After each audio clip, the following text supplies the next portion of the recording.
yang ketiga Katolik, yang keempat itu Hindu, yang kelima Buddha, Konghucu, kemudian baru aliran kepercayaan.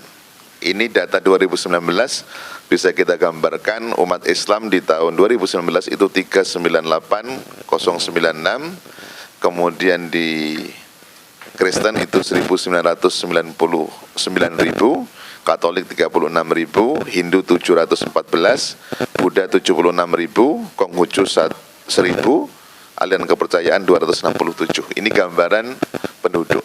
Dengan demikian dapat kita lihat konsumen calon pembeli produk UMKM kita itu hampir mendekati 80%, 70% sekian itu adalah umat Islam. Yang tentu sebagai umat Islam itu sangat memperhatikan aspek kehalalan itu. Itulah salah satu kenapa bagi UMKM penting untuk kita mengurus itu. Bagi kita yang umat Islam, kenapa kita mesti penting untuk melihat mana yang halal, mana yang haram? Didasarkan pada ayat Al-Quran 168, ya ayuhan nas kulu mimma fil ardi halalan thayyibah wa la tattabi'u khutuwati syaitan innahu lakum aduwwum mubin. Wahai manusia, makanlah dari makanan yang halal dan baik yang terdapat di bumi dan janganlah kamu mengikuti langkah-langkah setan. Sungguh setan itu musuh yang nyata bagimu. Maka jelas bagi umat beriman, bagi umat Islam, ayat ini menjadi landasan yang kuat. Maka mereka untuk selalu bagaimana mengkonsumsi produk-produk yang dihalalkan oleh Allah sebagai Tuhan kita dan menjauhi segala produk-produk yang bernilai haram di hadapan Allah ya, yang diajarkan dalam agama kita. Begitu juga dalil didasarkan pada hadis Nabi di mana baginda Rasulullah Muhammad SAW bersabda kepada Sa'ad bin Abi Waqqas, wahai Sa'ad, perbaikilah makananmu, makanlah makanan yang halal. Niscaya engkau akan menjadi orang yang akan selalu dikabulkan doanya. Dan demi jiwaku yang ada di tangannya, sungguh jika ada seorang yang memasukkan makanan haram ke dalam perutnya, maka tidak akan diterima amalnya selama 40 hari. Dan seorang hamba yang dagingnya tumbuh dari hasil menipu dan riba, maka mereka lebih layak baginya. Ya, nah? Maka neraka lebih layak baginya. Ini menjadi landasan bahwa halal itu penting. Dan Qualentech Indonesia yang menjadi patokan kehalalan suatu produk adalah sertifikasi halal yang dikeluarkan oleh BBCBH, Badan Penyelenggara Jaminan Produk Halal. Ya, inilah yang tadi saat sambutan saya sampaikan. Dulu orang sering menyebut halal MUI, sampai itu sudah mendarah daging ya. Saya sebagai ketua MUI kadang bingung. Orang yang tak paham logonya MUI itu dianggapnya logo halal itu. Ada orang kirim surat ya, atau bikin spanduk ya, maksudnya adalah logo MUI, tapi yang dikirim logo halal. Padahal logo halal dengan logo MUI itu beda. Kalau logo MUI itu yang ini, tengah-tengahnya nggak ada tulisan halal. Ini logo organisasi kami. Tapi yang logo halal di tengahnya ada tulisan halalnya. Kadang-kadang nggak tahu, entah lupa menghapus atau gimana, MUI tapi logonya pakai logo halal. Dianggap ada yang haram MUI-nya berarti. Ya, jadi ini lah sekarang mengalami pengalihan atau perubahan dari kebijakan yang didasarkan pada adanya undang jaminan produk halal. Apa itu sertifikat halal? Bagaimana pencantuman label? Untuk apa bagi produsen? Sertifikat halal akan dikeluarkan oleh BPJPH agar suatu produk sesuai dengan syariat Islam. Pemberian sertifikat halal pada pangan, obat-obatan dan kosmetika untuk melindungi konsumen muslim terhadap produk yang tidak halal.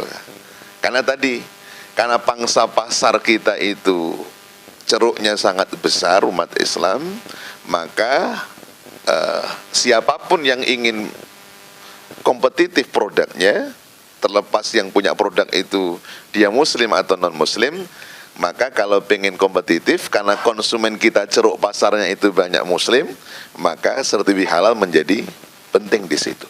Saya, karena pakai bahasa Mandarin kan, bahasa Cina ya. Tapi dilengkapi dengan sertifikasi halal. Lah seorang muslim, walaupun tahu produsennya itu mungkin bisa jadi non-muslim, tapi karena ada sertifikat halal, mereka pun juga tidak ragu lagi untuk mengkonsumsi produksi tersebut. Tapi sebaliknya, walaupun pemiliknya mungkin bisa jadi muslim, tapi ketika produknya itu tidak dilengkapi dengan sertifikasi halal, maka konsumen muslim bisa jadi paling tidak ragu terhadap produk yang dipasarkan itu. Itu pentingnya sertifikat halal. Pencantuman label halal ini penting tidak hanya untuk konsumen, tapi juga untuk para produsen. Label halal ini gunanya memberikan rasa aman bagi para konsumen, juga sebagai jaminan bahwa produk tersebut aman dari unsur yang tidak halal dan diproduksi dengan cara halal dan beretika. Itu pencantuman label menjadi penting. Jadi kalau sudah dapat sertifikat halal, itu bukan hanya dapat begitu saja, tapi dicantumkan di produk kita, di kemasan kita. Salah satu manfaatnya bagi konsumen itu terlindungi, bagi produsen itu juga akan bisa menaikkan dalam tanda kutip gengsi atau menaikkan quality dari produk yang kita sudah berikan sertifikasi halal. Nah, kan mulai ada penegakan hukum. Jadi kalau ada tempat dia bilang ini halal, padahal tidak pernah diurus sertifikasi halalnya ke BPJBH, itu bisa dipidana. Jadi nggak boleh sembarangan menempelkan label halal tanpa ada proses sertifikasi yang terjadi. Untuk produsen, label halal ini berfungsi dalam membangun kepercayaan tadi, membangun trust dan loyalitas konsumen terhadap produknya. Produk yang bersertifikat halal juga memiliki daya saing yang lebih tinggi dibanding produk yang tidak menyantumkan label halal. Tadi Pak Kadis menyampaikan di antara yang duduk di majelis ini saya tahu ada beberapa yang sebenarnya sudah punya produk nih.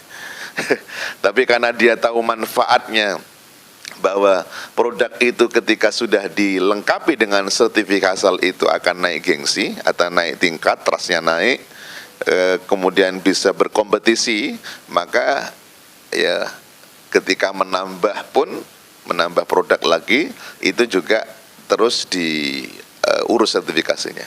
Karena tidak, jadi begini, produk sertifikasi halal ini tidak orang per orang, tidak bahwa kalau saya sudah ngurus berarti semua yang saya produk menjadi halal, tidak ya. Tapi adalah per item. Kalau kita UMKM misalkan bikin keripik, yang satu kerupuk, yang satu keropok misalkan. Kalau bahasa Melayu kan ada keropok ya. Ada keripik, ada kerupuk, ada keropok. Misalkan 3 jenis ini sama-sama produk dari saya.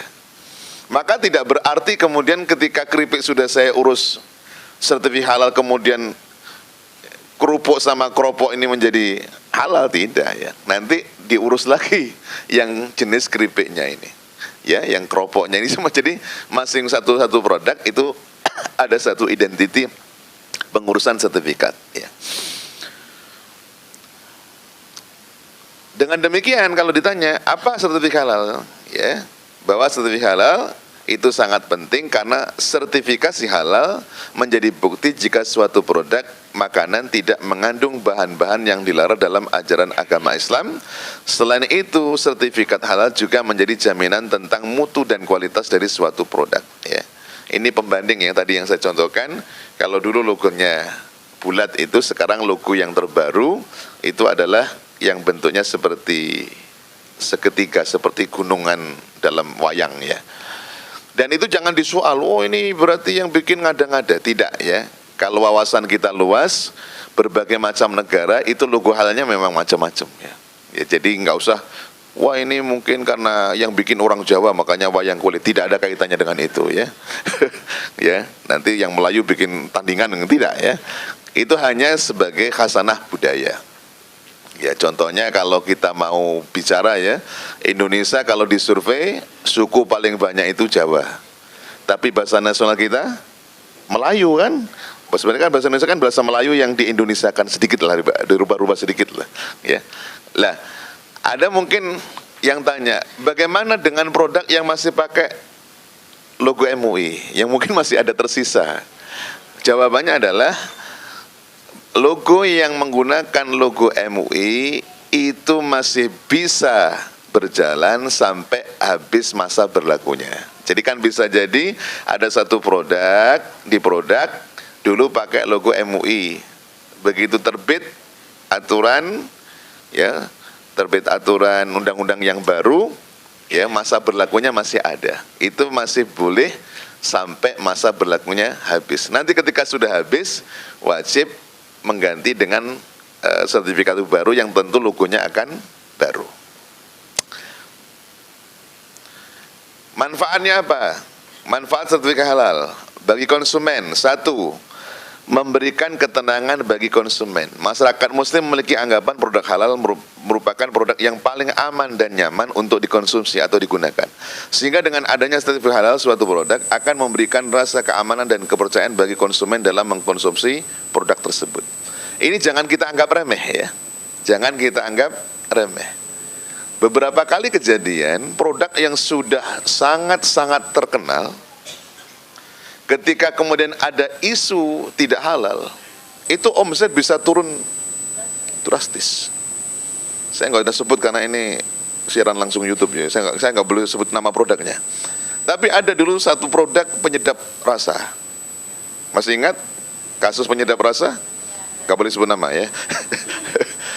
Ya, karena menyangkut kode etik jurnalistik ya. Ketika kemudian diisukan tidak halal, itu omset bisa turun drastis. Betapa sekali lagi di tengah kita menghadapi ceruk pasar konsumen yang banyakkan adalah umat Islam, isu halal ini sangat sensitif, yang itu juga terkait dengan omset kita. Ya, maka memberikan ketenangan bagi konsumen ketika kita sudah mengantongi sertifikat halal itu. Kedua, masyarakat mendapatkan informasi yang benar, jelas, dan jujur. Adanya sertifikat halal akan mendorong produsen untuk menempelkan logo halal pada produk tersebut, sehingga masyarakat akan mudah melihatnya dan memperoleh informasi yang benar dan jelas. Hal ini sesuai dengan Undang-Undang Nomor 8 Tahun 99 tentang Perlindungan Konsumen yang menyatakan konsumen berhak atas informasi yang benar, jelas, dan jujur mengenai kondisi barang atau jasa. Karena kalau nggak ada keterangannya menjadi bingung. Ya, kalau ada satu produk makanan, ya tidak ada kejelasan informasi tentang halal atau tidaknya, itu jujur aja minimal orang sudah tertarik beli mundur. Ya, bagi orang yang sudah teredukasi, ya, jangankan orang anak saya saja, ya, anak saya yang waktu masih SD dulu sudah cukup teliti ya. Ketika membeli snack, produk misalkan dari negara sebelah, ditengok, ya ini ada apa enggak? Ya, ditengok sudah dibolak-balik kok enggak ada, itu enggak jadi beli. Ya. Maka Bapak Ibu yang UMKM juga begitu, bisa jadi kemanasannya menarik, ditengok enak. Begitu enggak ada sertifikat halal, enggak jadi beli, mundur. Ya, itu bisa jadi ya. Ya. Walaupun mungkin rasanya enak, tapi itu salah satu manfaat kenapa kita perlu sertifikat halal, karena masyarakat ingin dalam membeli sesuatu itu mendapatkan informasi yang benar, jelas, dan jujur. Dan ini bukan hanya masyarakat lokal sini. Masyarakat mungkin kalau produk Bapak Ibu sekalian terkait UMKM itu terkait mungkin berkenaan dengan buah tangan dari dalam bentuk kuliner untuk wisatawan asing, yang kebetulan wisatawan asing itu juga orang mancanegara, juga sama. Kami pun mohon maaf, memang tidak banyak negeri yang kami kunjungi, tapi kami ya pernah menginjakkan kaki di Malaysia, di Singapura, di Maroko, di Abu Dhabi, di Dubai. Itu juga sama. Kami ketika masuk memastikan bahwa produk tersebut ada label halalnya. Setelah kita tertarik, pemikiran kita yang kedua, lihat ada label halalnya apakah tidak. Kalau tidak, minimal kita ragu. Oke. Kemudian yang ketiga, sertifikasi halal menjamin kualitas produk. untuk mendapatkan sertifikat halal sendiri membutuhkan proses yang cukup ketat sehingga tidak sembarang produk bisa lolos. Semua produk yang bisa lolos menjadi jaminan jika produk tersebut aman untuk dikonsumsi dan digunakan. Jaminan itu juga berlaku untuk produk makanan, kosmetik, dan obat-obatan. Hal tersebut juga untuk menjamin kepada konsumen jika produk tersebut aman untuk konsumen digunakan. Karena konsep yang diajarkan Islam bukan yang penting halal, tapi juga thayyib, halalan, thayyib, halal dan baik. Baik itu maksudnya bisa jadi ada sesuatu halal, tapi dia tidak baik. Kenapa? Misalkan prosesnya tidak higienis, kotor dan lain sebagainya. Halal tapi tidak higienis, ya. Ya, seperti yang viral di YouTube itu. Kan ada makanannya enak tapi semuanya pakai tangan. Ya, tahu kan? Ya, ya, perindapan itu. Berarti sama sering nonton itu kan. Ya, bikin bakso tapi dikopok pakai tangannya. Ya, bikin es campur ngaduknya pakai tangannya dia. Peluhnya jatuh ke situ. Oke. Manfaat sertifikasi halal bagi produsennya. Kalau tadi untuk konsumen, sekarang bagi produsen manfaatnya apa kalau kita urus? Produk menjadi lebih unik, jadi berkelas, ya. Karena biasanya kalau lihat produk-produk hebat yang sudah katakanlah populer, yaitu biasanya penghargaan atas produk itu oleh produsen dicantumkan. Misalkan perusahaan ini sudah menerapkan ISO, kan kadang-kadang sampai sertifikat ISO-nya pun ditempelin di kemasannya kan, karena itu akan menaikkan prestise dari produk itu. Begitu juga kalau ibu bapak sudah punya sertifikat halal, kemudian itu kita tempelkan, ya, nomor sertifikat halalnya sekian, dan itu nggak boleh ngarang-ngarang, karena sekarang sudah bisa dicek di barcode itu. Jadi kalau bohong misalkan, oh, saya sudah urus nomornya ini, nomor ini, kemudian dicek ternyata palsu, nanti belakang bisa dipidanakan. Nanti di 2024 tadi sudah disampaikan akan ada penertiban yang memang masih abal-abal itu, ya. Bukan hanya itu, nanti rumah makan ke depan juga pada akhirnya juga ke sana, ya. Oke. Produk menjadi lebih unik. Kemudian yang kedua, produk lebih mudah masuk ke pasar global. Karena ada sejumlah negara-negara, terutama yang besar konsumen muslimnya, itu mempersyaratkan sebuah produk bisa diimpor, diekspor ke negeri tersebut, dipersyaratkan harus ada halalnya. Maka sertifikat halal itu juga akan membangun komunitas, meningkatkan UMKM ini untuk naik kelas. Kan bahasanya kalau sekarang UMKM naik kelas, ya. Kalau dulu masih TK, SD, SMP, mudah-mudahan nanti bisa naik kelas kuliah, ya. Kuliah pun ada S1, S2, S3, ya. S3, S1, S2, S3 ada yang dalam negeri, ada yang luar negeri, kan begitu kan. Jadi naik kelas. Ya. Punya ibu programnya sudah apa? Kami sudah S2 Pak Ustadz, tapi masih dalam negeri. Nanti naikkan S2-nya sudah luar negeri, ya. Kamlaut lagi, kan? Kan harus begitu, ya. Kemudian yang ketiga, meningkatkan kepercayaan konsumen. Trust konsumen juga begitu. Karena kalau sudah trust, Bapak Ibu sekalian, ini yang lebih dahsyat lagi. Kalau orang sudah percaya, kita tahu dalam teori marketing, ya, itu bahwa trust kalau sudah percaya, maka marketing dari mulut ke mulut ini jauh lebih dahsyat dibandingkan marketing cara yang lain. Oh, enak di sana, saya sudah nyicipi. Apa nama produknya? Ah, sudah ada label halalnya lagi, lezat lagi. Wah, dapat diskon lagi, bebas ongkir lagi. Aduh, itu kan dahsyat itu. Ya. Oke, itu manfaatnya. Jadi sudah tahu ya kenapa kita perlu sertifikat halal, sudah tahu manfaatnya. Lah sekarang kedudukan kami itu di mana? Peran kami dalam sertifikat halal itu di mana? Karena sebagian, mohon maaf, ada yang sampai sekarang itu masih mempersoalkan. Ya, persoalnya begini, ini jangan-jangan politis ini kok diambil oleh BPJBH. Kenapa MUI ditinggalkan ya? Kalau kami kebetulan mengikuti perkembangan undang-undang jaminan produk halal itu sudah cukup lama. sehingga tahu kronologinya. Kenapa kok diambil alih oleh BPJBH yang di bawah Kementerian Agama? Walaupun saya orang MUI ya. Bukan persoalan mengambil alih, tapi sebenarnya adalah untuk menatap masa depan kita tentang produk halal itu seperti apa, mau kita bawa kemana. Kalau Majelis Ulama Indonesia, karena MUI itu adalah lembaga sosial keagamaan, kita tidak punya hak paksa. Kita tidak bisa maksa kepada produsen untuk mewajibkan mengurus sertifikasi halal, karena kita bukan lembaga negara.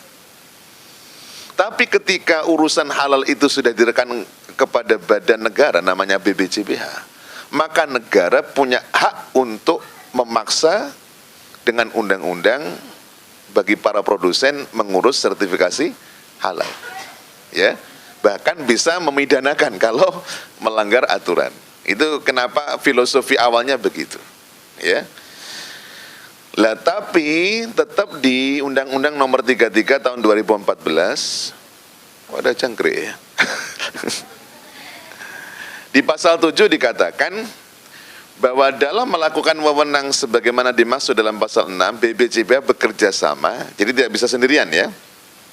Pertama dengan kementerian dan atau lembaga terkait, kedua dengan LPH, lembaga penyelenggara halal, dan yang ketiga adalah Majelis Ulama Indonesia. Jadi Kementerian Agama atau BPJBH dalam konteks Batam namanya Satgas BPJBH tidak bisa berdiri sendiri, dia harus melibatkan tiga unsur itu. Pertama LPH. Kalau LPH dulu BP POM MUI itu yang tugasnya adalah melakukan audit terhadap isi produk yang dipasarkan itu, isinya apa, bahan-bahannya apa, prosesnya seperti apa. Ya. Pasal 10 dikatakan, kerjasama BPJBH dengan MUI sebagaimana dimaksud dalam pasal 7 huruf C dilakukan dalam bentuk sertifikasi auditor halal. Jadi orang untuk mengaudit apa yang ada dalam kandungan ini misalkan, itu harus punya sertifikasi. Yang menerbitkan sertifikasi siapa? MUI. Orangnya harus paham. Ya. Paham apa? Paham tentang hukum fikih, yang dihalalkan dalam Islam apa, yang diharamkan dalam Islam itu apa. Paham juga tentang ilmu audit. Ya, jadi ilmu eksaknya harus pandai, karena nanti kaitannya dengan dibawa ke lab segala. Kemudian penetapan kehalalan produk. Nanti ada namanya sidang komisi fatwa. Setelah dilaporkan ini isi kandungannya A, B, C, D, E. Komisi fatwa mengatakan ya sudah, berarti nggak ada yang haram kan? Oke, ditetapkan halal. Yang C, akreditasi LPH. Ya, itu yang menjadi tugas MUI. Jadi dengan demikian, sebelum keluar sertifikat, yang memutus akhir produk itu halal apa tidak sebenarnya MUI. Cuma yang menerbitkan sertifikat itu BPJBH. Jadi yang merekom sertifikat sebelum terbit itu MUI. Kalau MUI bilang ini nggak bisa diterbitkan, maka BPJBH nggak bisa menerbitkan. Tapi kalau MUI bilang ini halal, maka BPJBH baru menerbitkan administratif sertifikat halal. Itu begitu secara garis besar. Jadi ada tiga aktor besar yang sangat berperan dalam sertifikat si halal. Pertama BPJBH, Badan Penyelenggara Jaminan Produk Halal, memiliki tugas menetapkan aturan regulasi, menerima, memverifikasi pengajuan produk yang akan disertifikasi halal dan pelaku usaha, dan menerbitkan sertifikat halal beserta label halalnya. Ini BPJBH yang di bawah negara, Kemenak dalam hari ini. Kemudian ada namanya LPH. LPH itu lembaga pemeriksa halal. Siapa ini? Bisa siapa saja. Bisa LP POM, MUI. Sekarang juga sudah mulai ada, sedang diajukan LPH-nya itu Politeknik Batam, itu punya LPH. Ya, jadi nanti BPJBH kalau memang ada mau audit, itu bisa lewat menunjuk, bisa LP POM, bisa ke LPH Politeknik, nanti dibawa ke lab, isi kandungannya apa. Ya. Baru nanti dibawa hasil audit itu, dibawa di hadapan sidang komisi fatwa, dijelaskan isi kandungannya A, B, C, D, ditengok terverifikasi nggak ada yang mengandung unsur haram, maka lolos. Ada unsur haram ini, tidak lolos. Ya.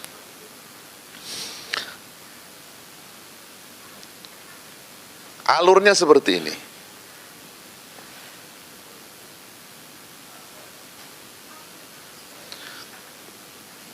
Jadi urutannya ini. Inti yang nanti dibahas oleh ya dari tim Satgas BPJPH nanti urusannya seperti ini ya. Permohonan ya kepada BPJPH, pendaftaran di Sitim Serol nanti ada diajari bagaimana cara daftarnya, lalu kemudian pra-audit, kemudian berapa pembayaran akad. Jadi perlu kita tahu bahwa pengurusan halal itu sekarang dibagi dua. Kalau yang bahan-bahannya itu terbatas, katakanlah hanya mungkin sangat sederhana prosesnya, itu cukup self-declare. Cukup menyatakan ini minyaknya dari merek ini. Merek, saya sebut misalkan Bimoli atau apa. Bimoli sudah dapat sertifikat halal ini. Kemudian saya pakai garam mereknya ya garam di gunung, asam di laut. Ya. Ternyata dia juga sudah mendapat sertifikasi halal. Kemudian saya menggunakan gula, ya, gulaku misalkan. Ini juga sudah dapat sertifikat halal. Kemudian saya pakai apa lagi? Pewarnanya pelangi misalkan. Sudah dapat sertifikasi ini. Itu yang diverifikasi seperti itu. Tapi jadi yang seperti ini cukup self-declare.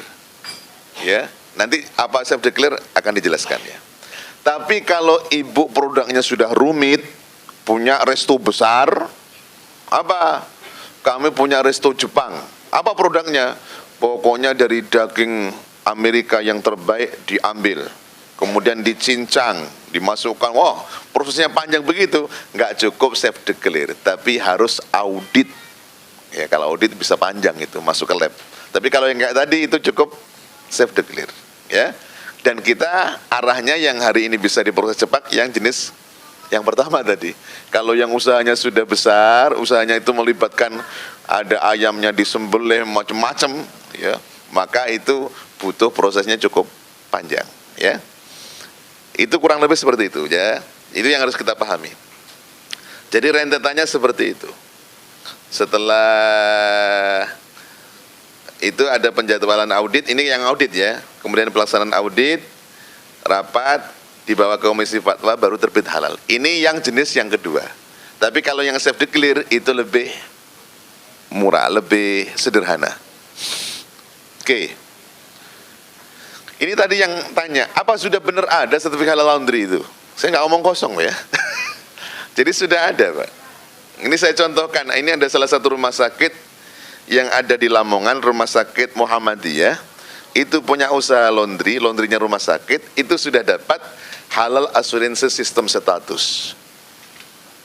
Ya, jadi walaupun bukan produk, walaupun laundry itu jasa, tapi prosesnya melalui tahapan-tahapan yang sudah terjamin kehalalannya. Ya salah satunya kayak tadi itu. Ya kalau memang bahan pakaiannya itu ada najis ya tidak dicampur adukan, salah satunya seperti itu. Ya ini ke depan saya pikir ini menjadi prospek juga bagi kita yang mungkin menangkap peluang ya tentang laundry ini. Ya. Pedoman fatwa. Ya. Dalam agama itu kan sebenarnya yang banyak halal ya. Yang haram itu dalam perspektif Islam kan tidak banyak sebenarnya. Yang diharamkan dalam Islam itu tidak banyak. Apa saja yang perlu kita waspadai dalam produk UMKM kita biar lolos dari audit atau dari self declare dalam saat kita mengurus sertifikasi halal. Ada pedoman fatwa yang diterbitkan oleh Majelis Ulama Indonesia. Yang pertama perlu kita lihat bahwa dalam agama yang menjadi perhatikan dalam sertifikasi halal adalah persoalan khomer. Ya, tahu khomer ya? Khomer adalah tidak adalah minuman yang memabukkan, dan dalam kaidah agama khomer adalah setiap yang memabukkan, baik berupa minuman, makanan maupun lainnya, maka hukumnya adalah haram. Ya. Itu disebut khomer. Yang memabukkan segala sesuatu yang memabukkan itu disebut khamr ya. Tapi karena dikonsumsinya ya. Kalau makan sampai berlebihan mabuk, apakah itu juga khamr juga? Ya, tentu bukan itu yang dimaksudkan ya. Dua, minuman yang termasuk dalam kategori khamr adalah minuman yang mengandung etanol dengan unsur C2H5OH minimal 1%. Makanya orang auditor itu wajib cerdas ilmu eksaknya. Ya. Kalau nggak ngerti rumus-rumus ini masalah dia. Karena nanti dibawa ke lab, terutama kalau yang pakai audit ya. Kemudian yang ketiga, minuman yang termasuk dalam kategori khamr adalah najis dalam pandangan Islam ya. 4, minuman yang mengandung etanol di bawah 1% sebagai hasil fermentasi yang direkayasa adalah haram atas dasar satu dariah tapi tidak najis. Kemudian yang kelima, minuman keras yang dibuat dari air perasan tape dengan kandungan etanol minimal 1% termasuk kategori khamr.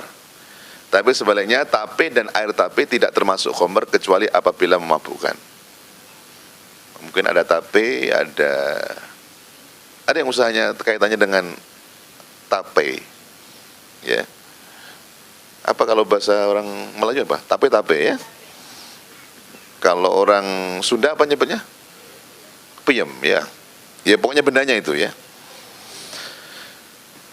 Termasuk mungkin ada yang tanya kandungan alkohol yang ada di buah-buahan yang memang asli alami itu tidak termasuk yang dilarang dalam agama. Ya kalau kita telusuri misalkan di anggur itu kan juga ada. Atau di jambu monyet ada.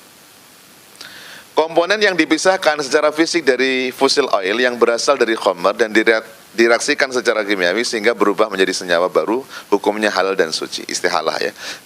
Contohnya cuka. Cuka itu kalau dalam perspektif Islam itu sebenarnya melewati khamr. Dari anggur ke cuka kemudian baru jadi dari anggur ke khamr jadi cuka. Jadi ketika khamr berubah jadi cuka, khamrnya haram, cukanya menjadi halal. Ya. Jadi ada proses kan begitu. Kalau sebenarnya kalau ikut ajaran Islam gitu, khamr ketika dengan sendirinya berubah jadi cuka, maka menjadi halal. Jadi cuka apel, cuka anggur itu sebenarnya kalau ditelusuri prosesnya melalui khamr. Ketika khamr haram, tapi ketika jadi cuka itu halal. Namanya teorinya adalah istihalah.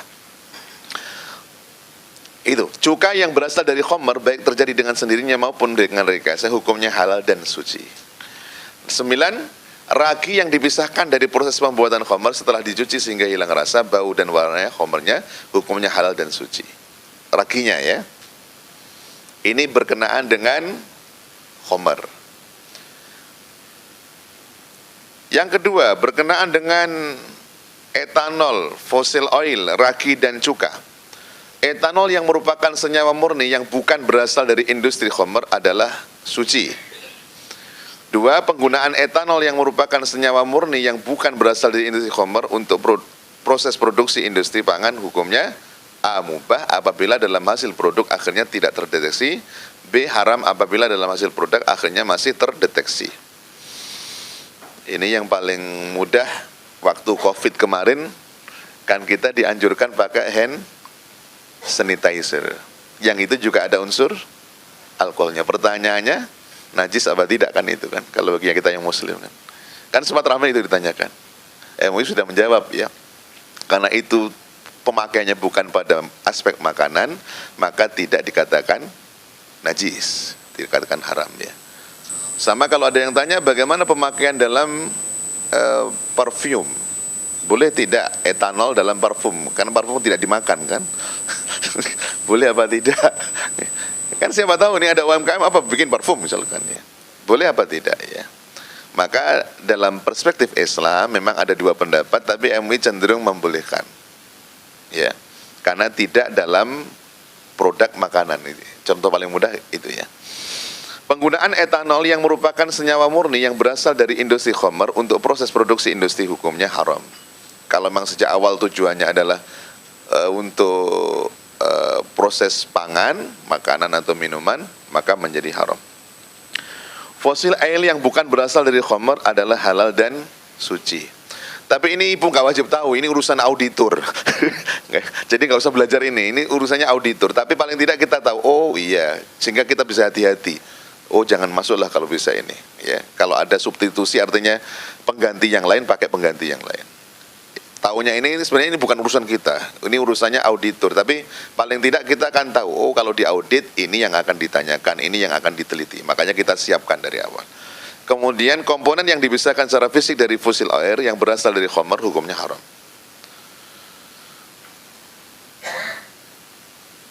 Pemotongan hewan. Ini kalau kita punya UMKM apa? Potong hewan di pasar misalkan. Ya. Siapa tahu ya. Enggak tahu kalau potong hewan masuk UMKM apa sudah industri besar itu ya. Lihat modalnya ya.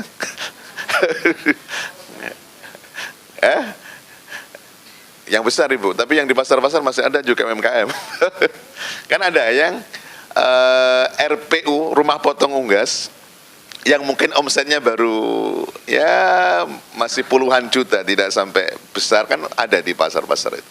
Ini pedomannya ini. Yang boleh menyembelih hewan adalah orang yang beragama Islam dan akil baligh. Makanya mohon maaf, di Malaysia itu juga ada beberapa rumah potong hewan, bisa jadi ownernya itu orang non-muslim.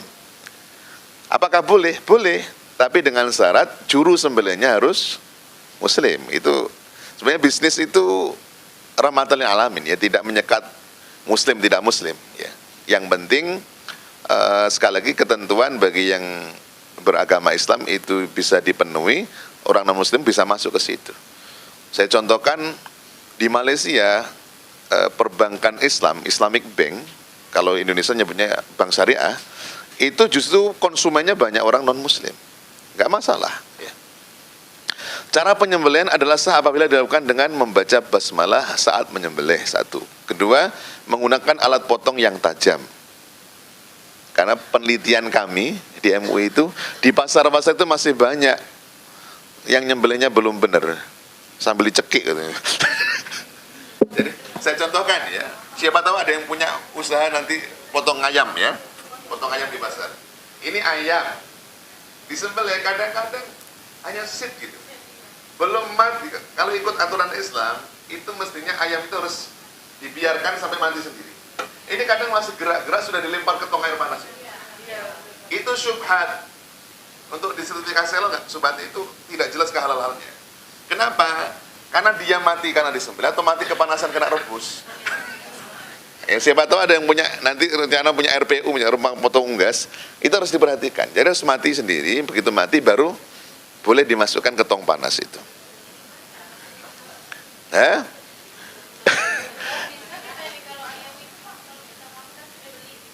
Makanya kami itu agak pusing. Ketika kami sidak, bener. Nanti kami nggak ada, berulang lagi. Ketika kita tanya kenapa bang, kami pokoknya jam 7 pak, 5.000 ekor harus selesai pak. Itu kami yang, waduh, sering kita jumpai begitu itu, ya. Memotong sekaligus sambil putus saluran pernafasannya, yaitu hulkum, mari, dan wadajain. Jadi syaratnya harus 3 urat terputus. Mari itu tenggorokan, tempat saluran pernafasan. Yang kedua, hulkum itu tempat saluran pernafasan, tenggorokan. Kemudian mari itu saluran makanan. Kemudian ditambah wadajain itu 2 urat nadi besar. Itu saat harus terputus. Ya. Kemudian pada saat pemotongan hewan dipotong masih hidup. Ada hewan tabrakan, misalnya kena tabrak motor, sudah sakaratul maut baru disembelih, itu nggak boleh itu ya. Ya, harus dia masih hidup ketika disembelih. Kemudian pada dasarnya pemingsanan hewan itu hukumnya boleh dengan syarat tidak menyakiti hewan yang bersangkutan dan sudah disetanning statusnya masih hidup. Ini terjadi di barat ya. Di barat itu ada namanya stunning. Stunning itu dipingsankan sebelum disembelih. Boleh apa tidak dalam Islam?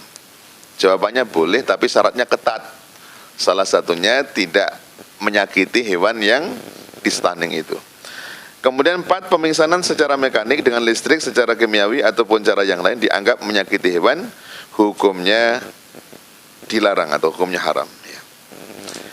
Kemudian ada aturan juga sertifikat itu.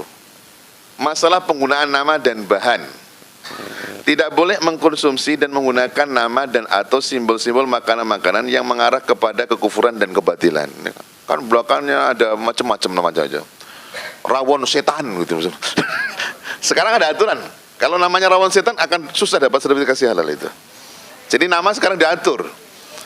Yang seolah-olah menentang Tuhan itu kan, kenapa? Iya. Coba ditanya. Saya tapi pastikan itu sertifikatnya akan dihambat, akan disuruh ganti nama.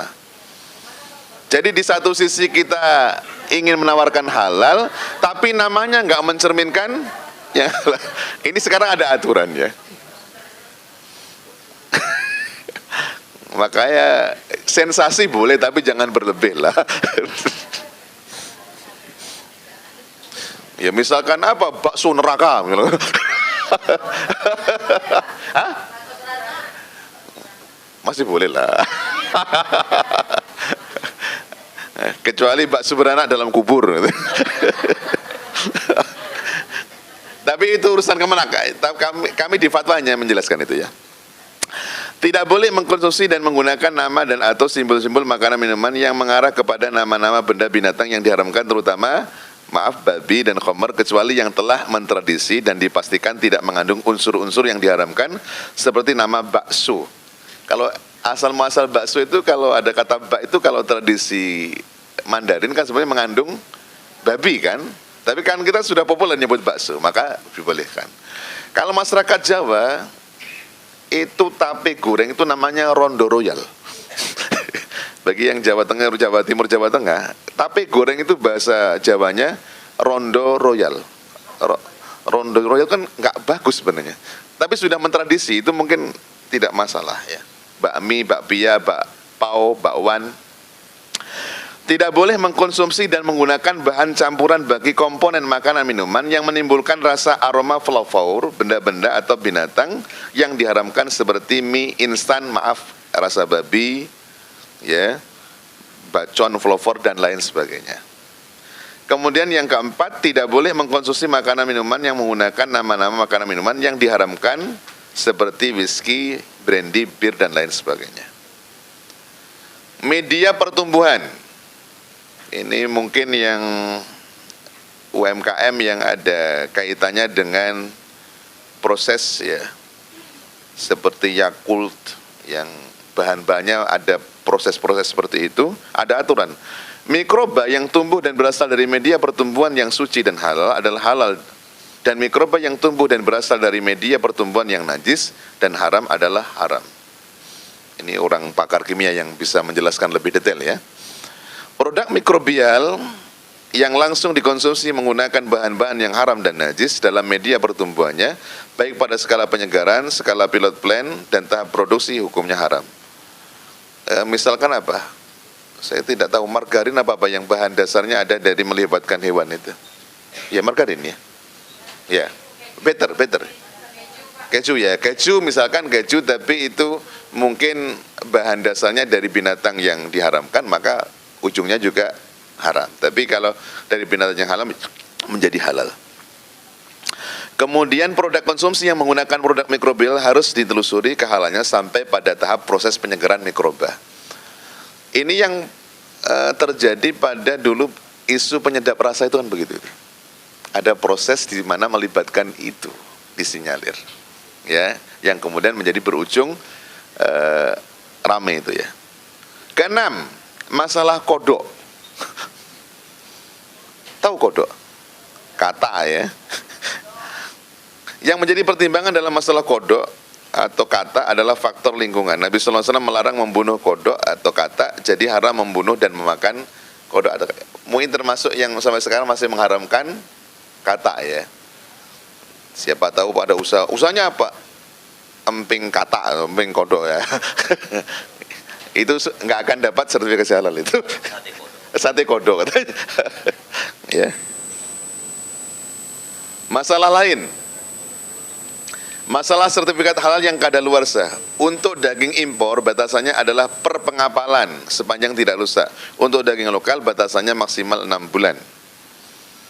Untuk floor impor dan lokal batasannya maksimal 1 tahun. Untuk bahan-bahan lainnya baik impor maupun lokal batasannya maksimal 6 bulan.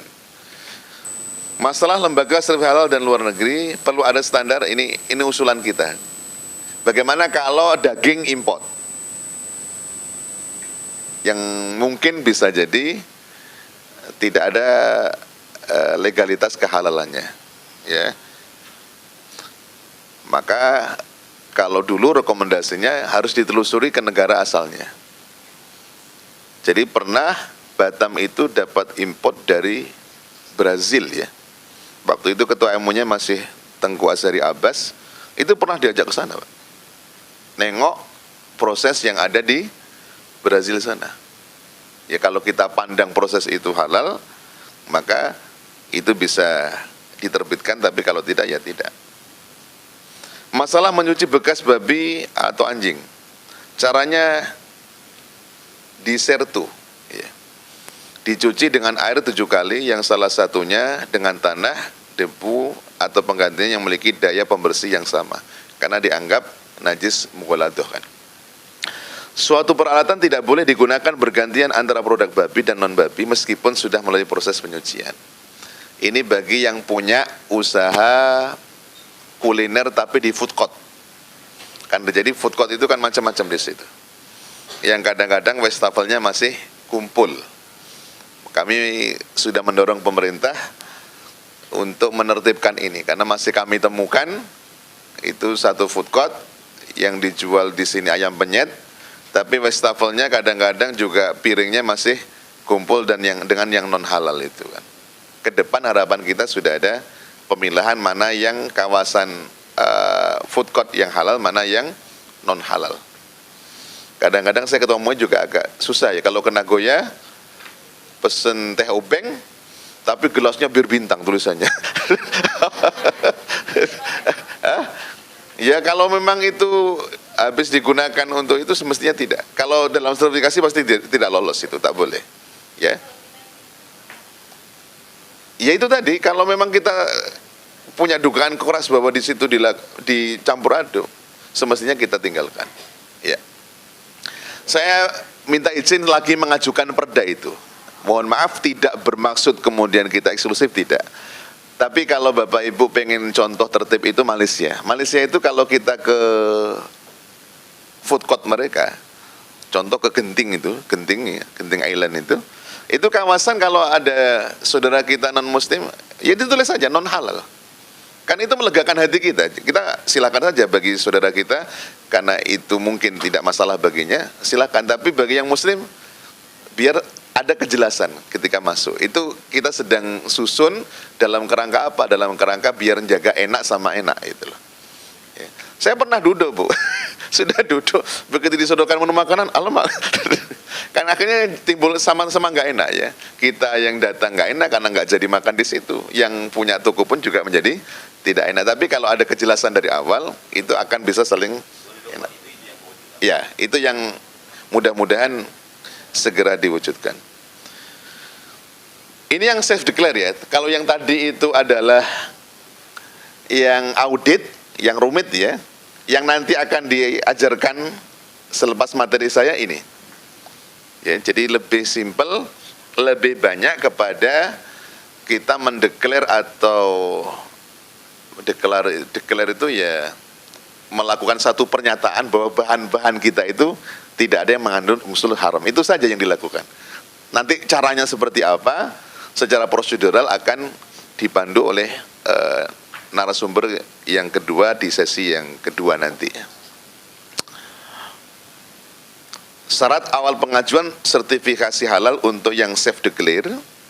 1. Pelaku usaha memiliki izin edar keamanan pangan, obat, kosmetik sesuai bidangnya. Contoh, ya sertifikat layak sehat, nomor BPOM, dan izin yang lainnya. Yang kedua, memiliki NIB berbasis risiko, NIB. Sudah punya NIB semua ya? Sudah? Ada yang belum? Ya. Itu makanya penting hari ini kan. Oh berarti saya masih Ya, itu yang bikin lama. Kadang-kadang orang bilang servis halal itu lama. Sebenarnya bukan lama, karena kita belum memenuhi syaratnya. Sehingga syarat yang belum terpenuhi itu yang diurus dulu. Akhirnya jadinya panjang. Tapi kalau persyaratan sudah komplit semua, sebenarnya tidak lama. Ya. Mengikuti BIMTEK sistem jaminan halal. Ini yang kita lakukan hari ini. Ya. Jadi ini syarat awal untuk tersebut.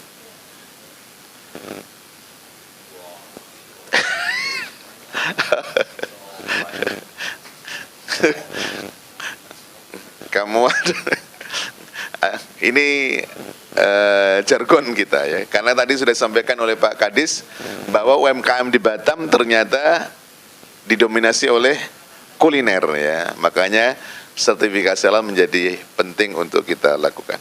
Inilah barangkali Bapak Ibu sekalian yang bisa kami bahas. Sifatnya informatif, sifatnya memberikan satu gambaran kenapa kita penting untuk mengurus sertifikasi halal dan bagaimana regulasinya. Tapi nanti kalau sudah menyangkut teknis akan kita paparkan pada saat BIMTEK lagi, dan tadi sudah sampaikan oleh Bu Ica, insya Allah langsung praktek ya, jadi sudah tidak teori lagi, langsung praktek ya. Demikian. Masih ada sisa waktu setengah jam ke depan. Kalau ada pertanyaan kami silakan. Kalau nggak ada pertanyaan bisa kita akhiri. Baik, demikian kami kembalikan pada moderator. Baik, terima kasih. Kita kasih aplaus yang meriah untuk beliau. Ya. Itu sebelum bertanya, kami ingatkan kepada kita semua, Bapak Ibu peserta, beliau menyampaikan secara regulasi dan teori. Kalau nanti nanyanya terkait dengan teknisnya, itu nanti di materi kedua ya. Jadi jangan nanya nanti gimana caranya mini Pak. Itu susah itu. Karena beliau adalah Ketua Majelis Ulama Indonesia. Silakan yang mau nanya. Ya, langsung aja barangkali ya. Ada mic-nya.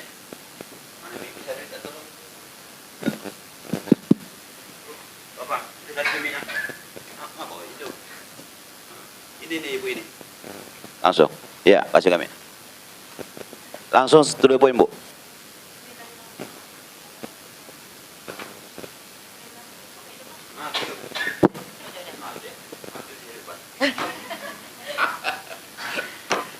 Bismillahirrahmanirrahim. Assalamualaikum warahmatullahi wabarakatuh. Waalaikumsalam warahmatullahi wabarakatuh. Dengan saya Mona Luisa, UMKM-nya Graibia Unik. Di sini saya mau nanya Pak, karena saya akan udah bikin sih produknya laksa goreng. Laksa. Iya.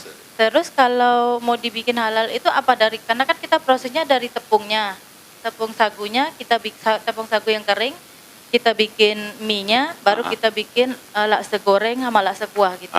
Jadi kalau mau kita bikin halalnya, apa tepungnya dulu kita halalkan? Baru ke laksanya atau gimana? Mati kita, banyak betul ya? Iya, itu yang ingin saya tanyakan gitu. Iya. Nanti otomatis ditanya dong Pak, pakai laksanya, pakai tepungnya halal nggak? Kayak gitu. Iya. Terus untuk yang kedua, untuk masalah laundry Pak, kalau laundry itu yang di ini apa parfumnya aja atau serinso-rinsonya atau gimana? Oh itu dia. Karena kedepannya kan ada kita lebihnya ke laundry gitu. Ya, baik, terima kasih. Ya, itu aja, terima kasih. Assalamualaikum warahmatullahi wabarakatuh.